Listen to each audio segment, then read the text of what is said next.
Santo e bendito Deus, nós te damos graças, meu Pai. Oh Deus amado, que alegria, meu Deus, estar com nossos amados irmãos na Tua presença, Senhor. Podendo nos achegar ao trono da graça e tocar em Ti, Senhor. Receber de Ti, receber aquilo que o Senhor quer ministrar nos nossos corações essa manhã, Pai. Senhor amado, hoje nós começamos a escola bíblica, Senhor, e nós queremos oferecê-la a Ti, Senhor. Receba, Senhor, como cheiro suave, como louvor da Tua glória, porque o Senhor é digno de receber toda adoração, Senhor. Senhor, nós queremos aprender mais da Tua palavra, queremos ouvir o Teu Espírito Santo falar conosco, Senhor. É o que nós almejamos nessa manhã, Pai. Nós saímos de casa com esse propósito, Senhor, de ser ministrados por Ti e de adorar o Teu nome, Senhor. Oh, Deus amado, precisamos desesperadamente, Senhor, da comunhão contigo, cada dia mais, Pai. Somos carentes da Tua presença e da Tua glória, Senhor. Senhor, fala conosco, Pai. Os dias são tão maus, Senhor. Está cada dia mais difícil caminhar nessa terra, Pai.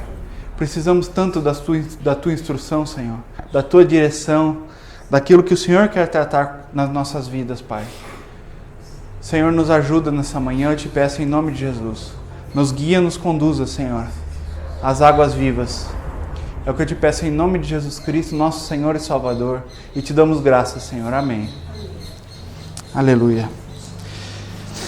Amados irmãos, os irmãos podem se sentar. Irmãos, hoje então, como a gente havia falado, estamos começando a escola bíblica, né? Para a glória do Senhor, com muita alegria, né? E nós vamos começar a falar sobre a Epístola aos Romanos. E confesso aos irmãos que é um grande desafio falar dessa epístola. É considerado por muitos como o maior tratado teológico da história, né? O qual eu concordo. Realmente é um ensino maravilhoso mesmo, é muito profundo. Mas nós estamos contando com a graça do Senhor, com a bondade do Senhor para nos abrir essa carta, nos ensinar, nos conduzir. Não é seguro para nós confiarmos em nós mesmos, confiarmos em conhecimento humano, né? Precisamos desesperadamente do Espírito Santo para nos conduzir. Então, peço que os irmãos estejam recebendo essa palavra, essa instrução, em espírito de oração, de reverência a Deus, né? Que é muito importante, irmãos. Irmãos, hoje, na verdade, assim, a escola bíblica ela vai, né, prolongar todos os domingos, mas esse estudo de Romanos, ele tende a se estender bem, sabe? Porque é um estudo longo, vão ser vários domingos, né? Então é importante que os irmãos não percam a sequência, né? Não percam o estudo. E hoje, possivelmente, nós nem vamos conseguir entrar propriamente na carta de Romanos. Nós vamos fazer uma introdução à carta de Romanos, né? Nós vamos ter uma vista panorâmica da carta de Romanos, entender como ela se divide, né? Entender também, tentar entender as motivações de Paulo a escrevê-la. E nessa tentativa da gente fazer essa introdução, então nós vamos ler alguns textos bíblicos aqui. Eu gostaria de convidar os irmãos a abrir em Atos 26. Atos 26, no capítulo 26, no verso 13.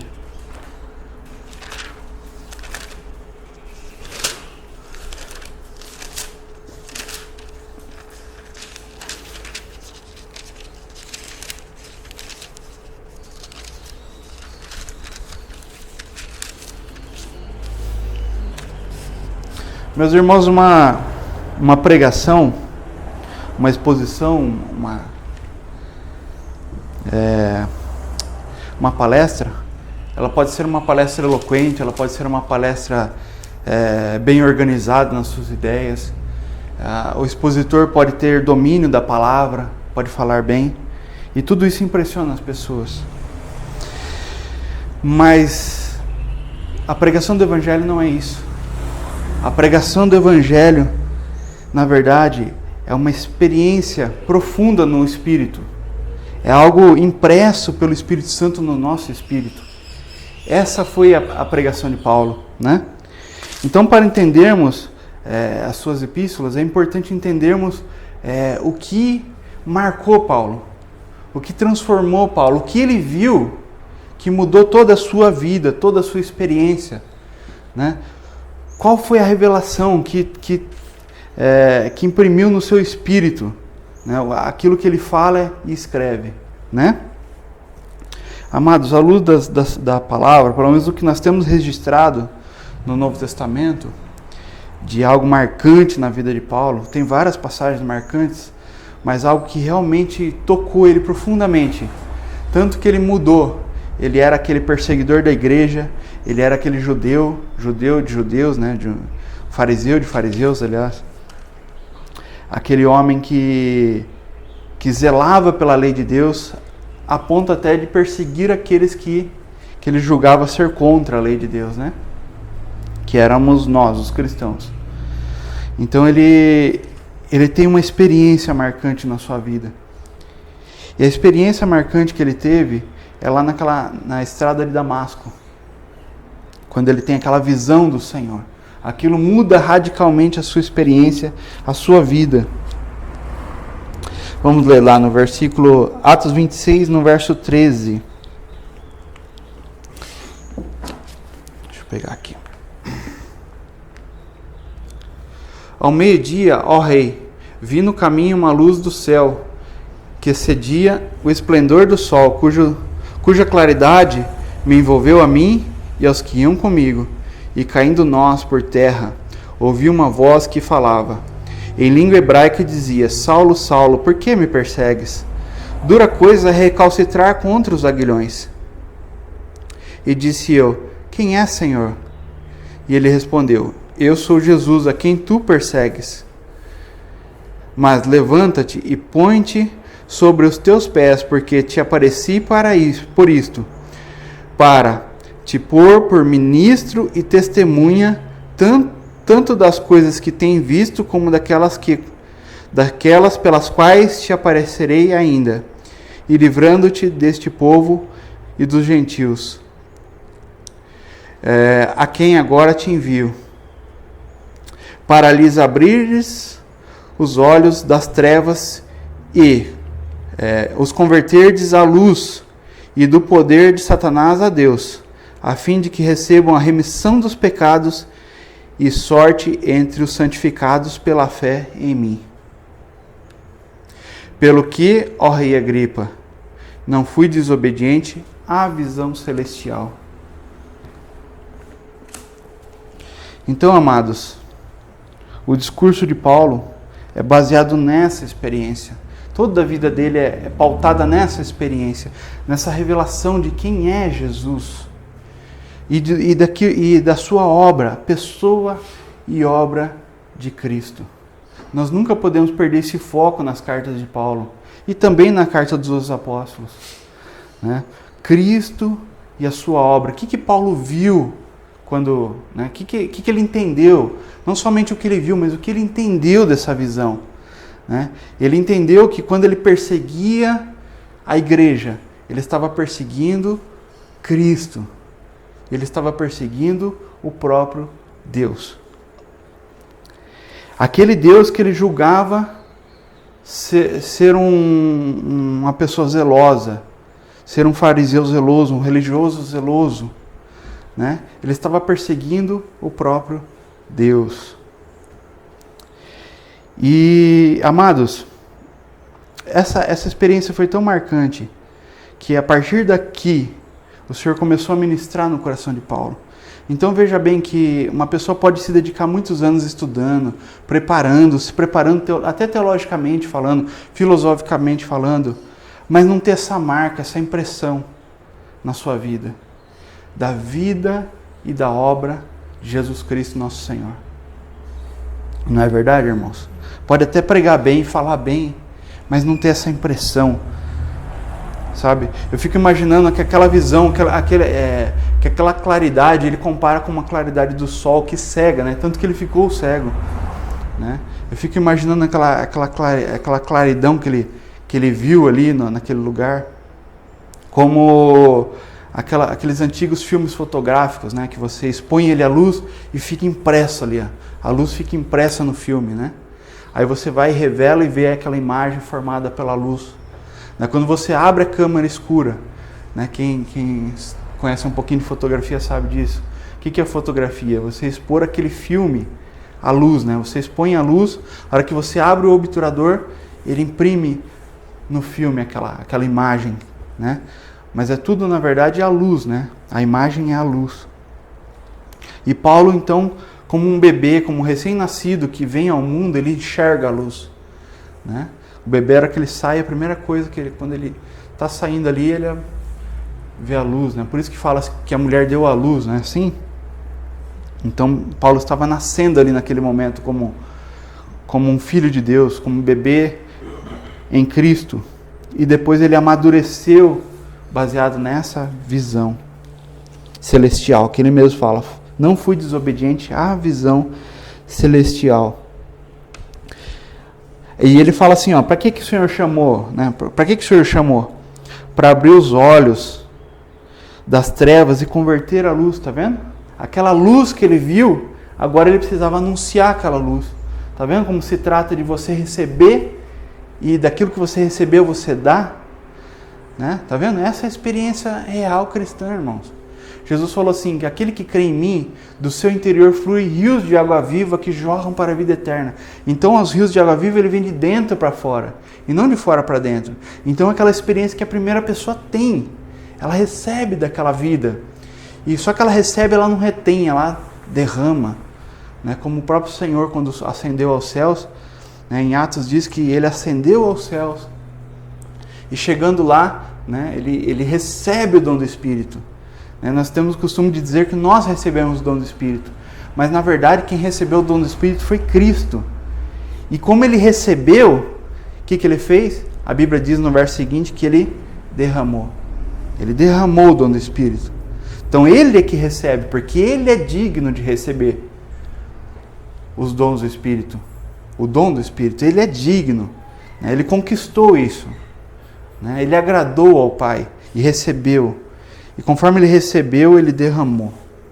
Ele transbordou. Assim é a vida do cristão verdadeiro, irmão. Ele recebe, mas ele não retém, ele derrama, abençoando outras vidas. Isso nós estamos vendo aqui na vida de Paulo. Mas não para aqui, olha só. Olha como ele já entendeu muita coisa aqui, irmãos. Muita coisa. O Senhor já abriu praticamente tudo aquilo que ele iria entender e fazer na vida dele, de ministro do Evangelho, né? Converterdes a luz do poder de Satanás, a fim de que recebam a remissão dos pecados. Tá vendo do que ele iria expor? E a herança, entre as quais são santificados pela fé em mim.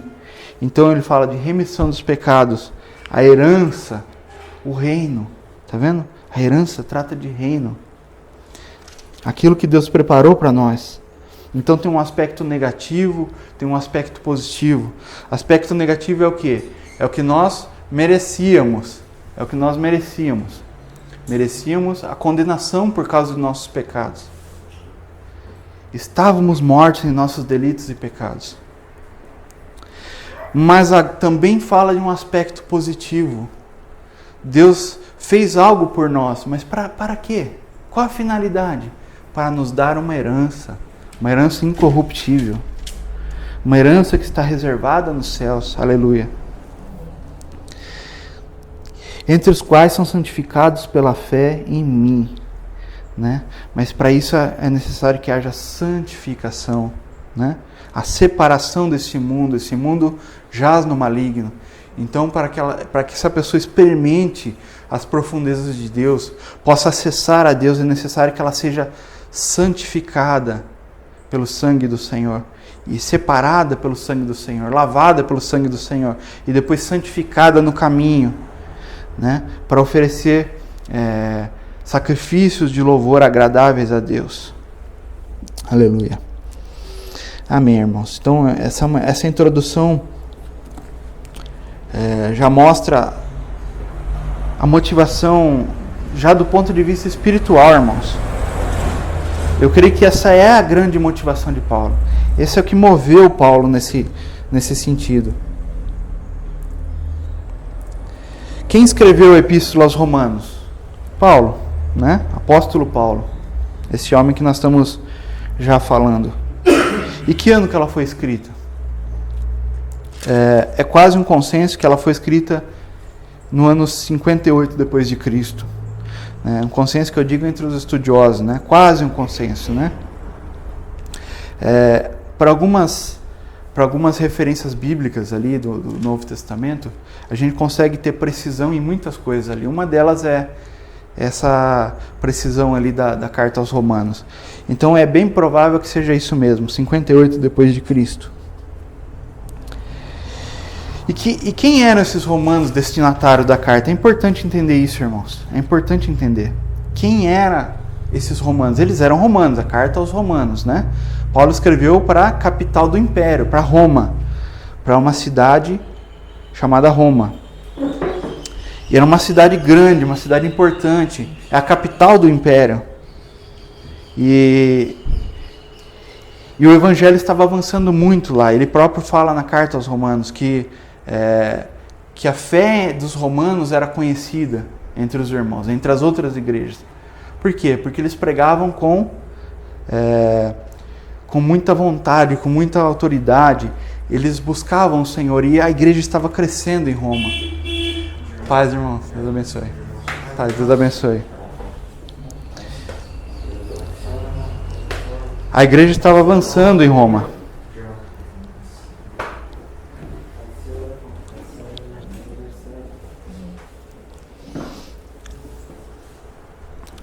Irmãos, para entendermos essa epístola, importante epístola, é importante entendermos isso. O público que o Paulo estava escrevendo, né? Eram romanos, né? Pessoas que tinham, a grande maioria dessas pessoas, né? Eram pessoas chamadas livres, né? Porém, aos olhos dos judeus, eles eram gentios, né? Aos olhos, não só dos judeus, os olhos bíblicos, né? Eles eram gentios. Na Bíblia, nós temos três, vamos dizer assim, a raça humana pode ser definida em três classificações, vamos dizer assim, né? Judeus, gentios e os incrédulos, né? Aqueles que não creem no Senhor. Judeus, gentios e os outros, os incrédulos. Eram gentios, a grande maioria era de gentios, embora não temos como afirmar que eram todos gentios, né? Porque a igreja ela é fundada entre...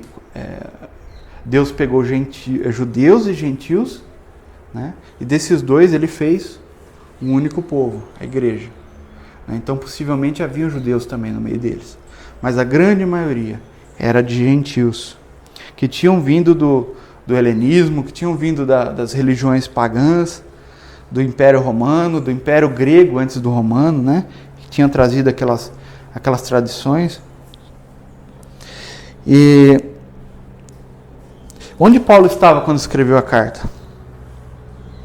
Provavelmente ele estava em Corinto, na cidade de Corinto, hospedado na casa de Gaio. Romanos, no capítulo 16, verso 23, diz que Gaio era o hospedeiro de Paulo naquela ocasião, né? E nós conseguimos enxergar, né, no Novo Testamento que Gaio, ele era original lá dos Coríntios, né?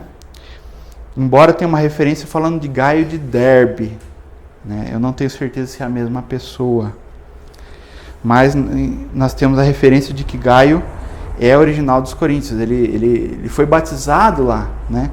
Então possivelmente a casa dele era lá, então por isso diz que Paulo estava em Corinto. Existem mais documentos também que apontam para isso, irmãos. É claro que a nossa base principal é a palavra de Deus, é a Bíblia. A nossa referência principal é a Bíblia. Mas existem alguns documentos que nos apoiam, em pesquisa a gente consegue descobrir algumas coisas, algumas informações importantes.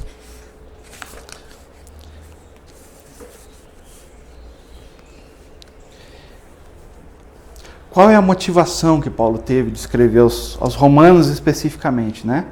Nós vimos ali em Atos a motivação do ministério de Paulo, né? O que ele viu que mudou a vida dele, que o levou a escrever não só a carta aos Romanos, mas todas as cartas que ele escreveu, tudo que ele fez, tudo que ele pregou, né? Mas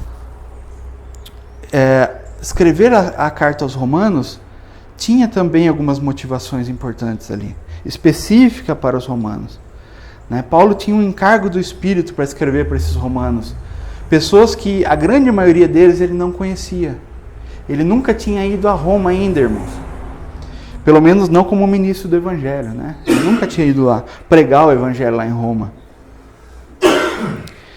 e ele até conhecia algumas pessoas que eram de Roma, mas provavelmente ele se encontrou com essas pessoas em outras localidades, em outras igrejas. Ele acabou conhecendo essas pessoas.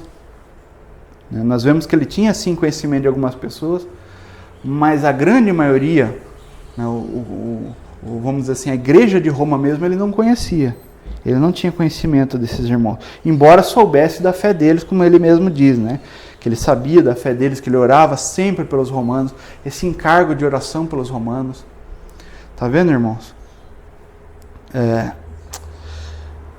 Isso é algo que mexe com a gente, porque Paulo, olha a preocupação com cristãos que ele nem conhecia, irmãos.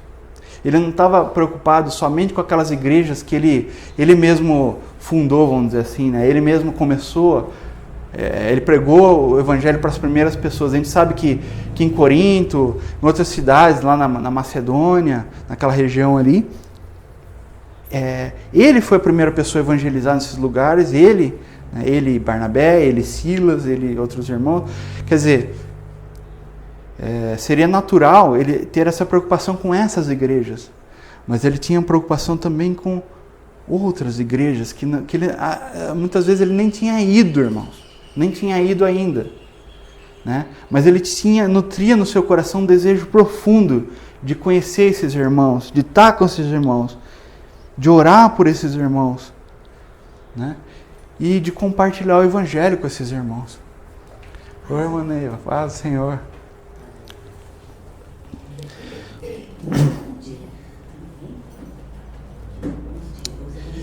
Irmãos, como é preciosa essa carta, né? Porque através dessa carta nós temos uma visão, vamos dizer assim, mais detalhada do evangelho que era pregado, né? Qual que era a mensagem que era pregada? Eu fiz besteira. Nós temos uma visão... Faz. Deus abençoe. Faz.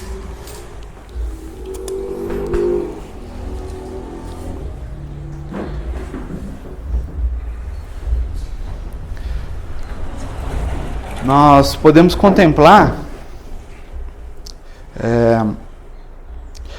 com detalhes o evangelho que era pregado, né? Nós vemos isso em outras epístolas? Vemos, né? Mas, porém, em Romanos ele abre e mostra todos os detalhes dessa pregação. Qual é o evangelho que Paulo pregava? E claro que os outros apóstolos também pregavam. Qual é esse evangelho? Qual é a mensagem central? O que precisa ser dito, né? Paulo, do capítulo 1 ao capítulo 8, faz essa exposição maravilhosa do Evangelho de Deus. O Evangelho de Deus. Ele chama de o Evangelho de Deus. E dessa maneira, ali nós vemos todos os detalhes ali. O que realmente é relevante, o que realmente é importante. Toda a doutrina, irmãos. É um ensino sistemático, vamos dizer assim, né? Alguns chamam de teologia sistemática, né? Por exemplo, se você olhar em Efésios, no capítulo 2, você vai ver, quase que no capítulo 2 inteiro, você vai ver um resumo de Romanos de 1 a 8. Tá? Você vai ver praticamente um resumo ali do que Paulo está pregando. O que ele gastou 8 capítulos para pregar aos romanos, ele gastou menos de um capítulo para escrever aos Efésios. Com certeza não era necessário, irmãos, ele fazer toda essa exposição aos Efésios, porque ele tinha mais contato com os Efésios.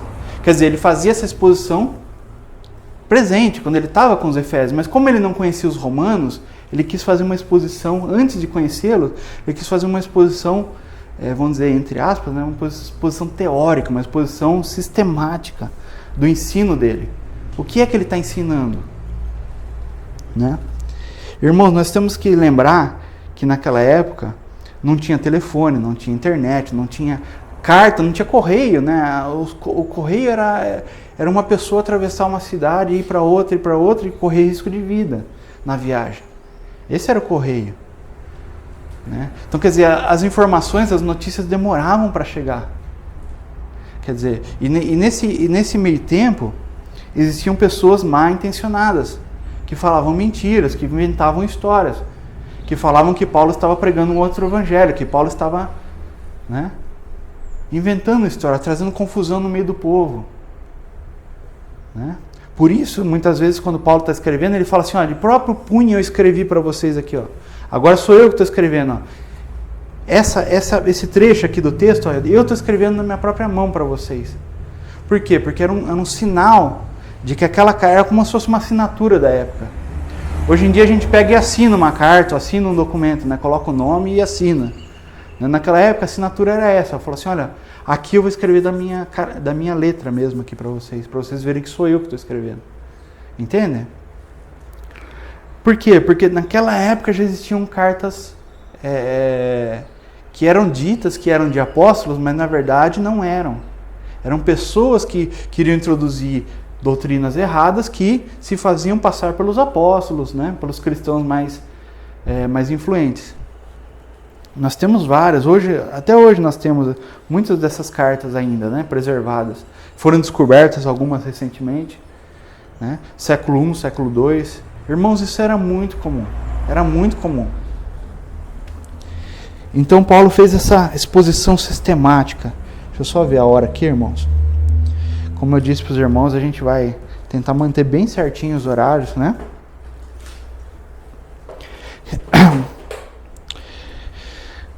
Irmãos,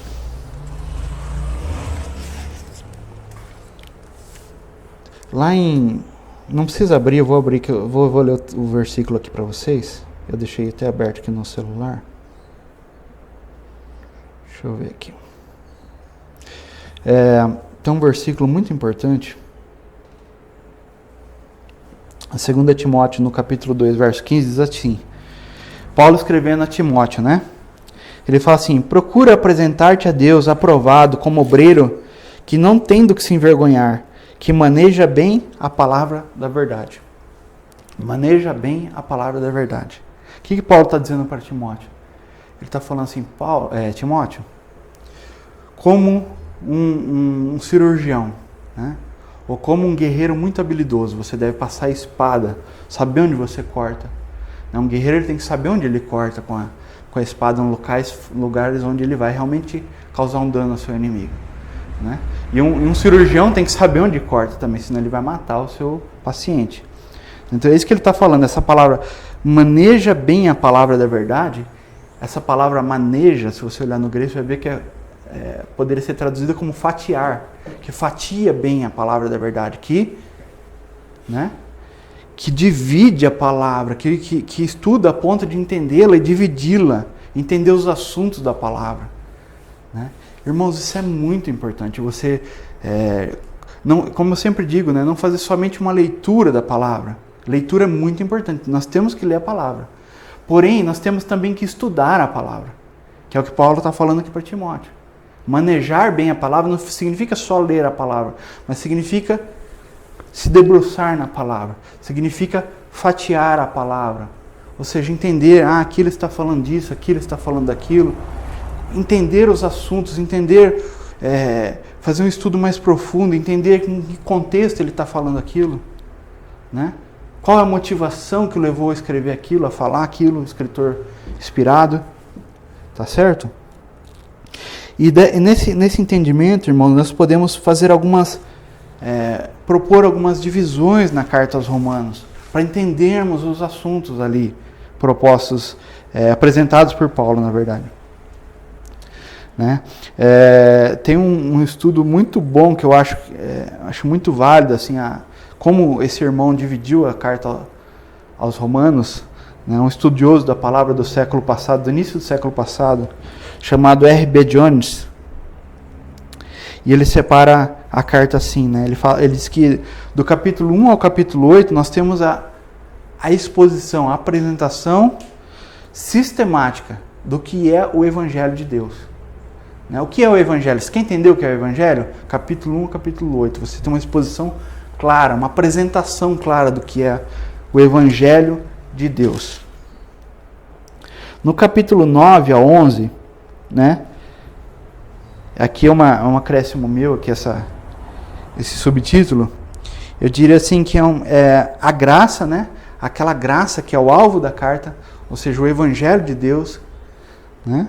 Aquela graça no trato com Israel. Será que Deus se esqueceu de Israel? Será que Deus não tem mais nada para fazer com Israel? Israel, nós lemos, né? Olha só quantos capítulos aqui para trás, falando de Deus e Israel, Deus no trato com Israel. Será que a igreja, Deus pegou a igreja e falou, não, agora não tem mais nada com Israel, Israel se corrompeu, então não tem promessa nenhuma mais para Israel. Será? Então, no capítulo 9 ao capítulo 11, é o trato de Deus com Israel. Vai mostrar a queda de Israel, mas vai mostrar também a redenção de Israel, o que Deus vai fazer com Israel. E claro, amados, isso é pela graça, pela graça. E o capítulo 12 até o 16, né? No 16 eles têm as considerações finais e tal. Mas do 12 ao 16, nós podemos dizer que é o Evangelho na vida prática da igreja. Né? O que aquele entendimento maravilhoso do capítulo 1 a 8 traz de prático para as nossas vidas? É maravilhoso entender aquilo e nós precisamos entender aquilo. Mas o que aquilo muda na minha própria vida, na minha existência, na minha família e o que eu posso fazer entre os irmãos? O que acontece entre os irmãos? Nosso relacionamento prático.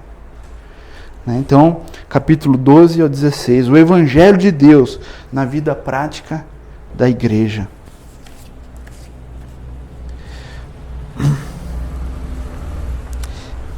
Dentro desse primeiro escopo, que eu estou mostrando aqui como Evangelho de Deus, nós temos ainda uma outra subdivisão. Do capítulo 1 ao capítulo 4, nós podemos dizer que é o Evangelho, a exposição do Evangelho para o pecador. Ou seja, para aquela pessoa, todos pecaram, né? Destituídos estão de Deus, né? Todos pecaram. É a exposição do Evangelho, claro, para nós, irmãos, como ensino, mas ele mostra a justiça de Deus, ele expõe o Evangelho, a necessidade que aquela pessoa que não conhece o Senhor tem de se chegar ao Senhor, de nascer de novo, de ser transformado pela palavra. Né? É o Evangelho para o pecador. E o capítulo 5 ao capítulo 8. Será que o Evangelho é só para aquela pessoa que não conhece o Senhor? Será que é uma mensagem só a gente chama, né, costuma chamar de evangelismo, né? A gente vai pregar aí fora, nós saímos por aí, pelas cidades, né, até outros países, nós, como missões também, nós estamos pregando o Evangelho, fazendo o evangelismo, né? Amém, glória a Deus, isso é um trabalho da igreja. Mas será que o Evangelho é pregado só fora da igreja? Só para pessoas que não conhecem o Senhor? Essa mensagem ela é só para aquela pessoa que entrou na igreja, que ela creu no Senhor, que ela nasceu de novo. Será que o Evangelho não é mais para ela? Não, o Evangelho também é para ela. Ela também está sendo transformada pelo Evangelho. O Evangelho é algo dinâmico, amados. Não é algo estático. Tanto a pessoa que não conhece o Senhor precisa do Evangelho, como nós precisamos. E precisaremos até o último dia do Evangelho. O Evangelho para o justificado, ou seja, o crente. Aquela pessoa que sim pecou, que sim caiu, mas que foi justificado, foi lavado pelo sangue do Cordeiro de Deus. Que teve os seus pecados perdoados pelo Senhor. Essa pessoa diante de Deus, Ela precisa do Evangelho? Sim, ela precisa do Evangelho para caminhar. Uma vez eu preguei aqui falei sobre graça para viver e a graça para caminhar. Amém? É essa a ideia aqui. Graça para viver, graça para caminhar. Romanos, no capítulo 5, nós vamos ver. Tá?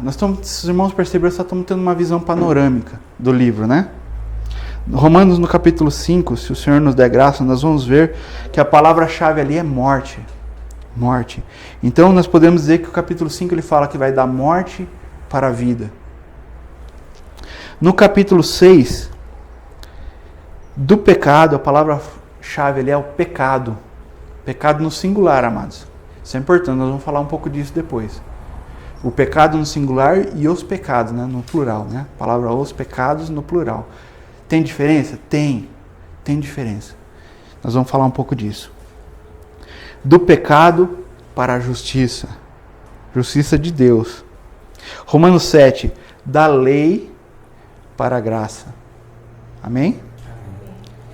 Capítulo 8, da carne para o Espírito. Glória a Deus. Então, irmãos, eu peço que os amados estejam orando essa semana toda, colocando essa escola bíblica diante de Deus, para que o Senhor nos dê graça e nos mostre com profundidade essa carta. Irmãos, como é importante, irmão.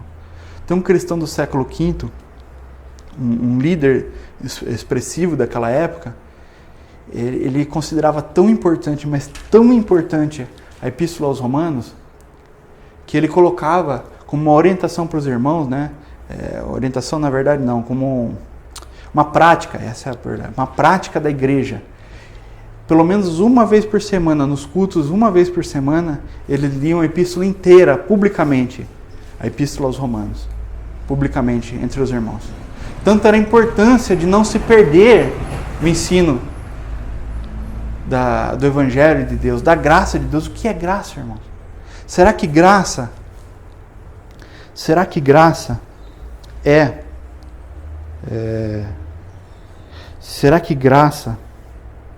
tem a ver com, vamos dizer assim, vou usar uma palavra aqui, com legalismo? Será que graça tem a ver com impor às pessoas ritos e dogmas que elas têm que seguir? Paulo vai falar disso. Ou será que é o contrário? Graça é a pessoa faz o que ela quiser. Ela é livre em Cristo, então ela pode pecar à vontade. Não, isso não é graça. Tá vendo, irmãos? Existe um ponto de equilíbrio aí. E eu não estou falando para você tirar a média, não. A palavra de Deus não é tirar a média, não. Entre o legalismo extremo e entre o libertinagem extremo. Não, irmãos, não é isso. De modo nenhum é isso. Mas o apóstolo Paulo vai nos ensinar o que é caminhar no Espírito. O que é verdadeiramente obedecer a Deus. E não simplesmente parecer que obedece. Para ter uma impressão, uma visão para os outros. Mostrar para os outros que você obedece a Deus. Isso não é o Evangelho verdadeiro. Mas você aprender a obediência. Né? Como diz a palavra que Jesus ele aprendeu a obediência. O Filho aprendeu a obediência por aquilo que padeceu. Amém? Se ele precisou passar por isso, irmãos. Ele obedeceu o Pai a vida toda dele na terra. Toda. Plenamente. Não teve um momento que o Filho desobedeceu ao Pai. Mas a palavra também diz que ele aprendeu essa obediência. Ele passou pelo caminho. O lado humano de Jesus passou por esse caminho. E precisou passar para que nós passássemos também, irmãos. Por esse caminho. Que caminho é esse? O caminho da obediência a Deus. O caminho da obediência a Deus. Isso é vital para nós, irmãos. Vital. Eu não digo nem importante, é vital para nós. Nós precisamos aprender a obedecer a Deus. Mas qual é a maneira correta de obedecer a Deus? O Senhor já nos mostrou em toda a palavra que simplesmente observar a lei, né, e saber o que é certo e o que é errado, isso não nos livra de desobedecer a lei. Por que não nos livra de desobedecer a lei? Porque nós temos uma natureza caída, uma natureza do pecado. Esse é o problema, irmãos. Esse é o problema. Se existisse um outro modo do homem se achegar a Deus por esforço próprio, não precisaria o Filho de Deus ter descido nessa terra. Compreende isso, irmãos. Isso é muito importante, irmãos. Muito importante. Nós termos clareza nesses assuntos.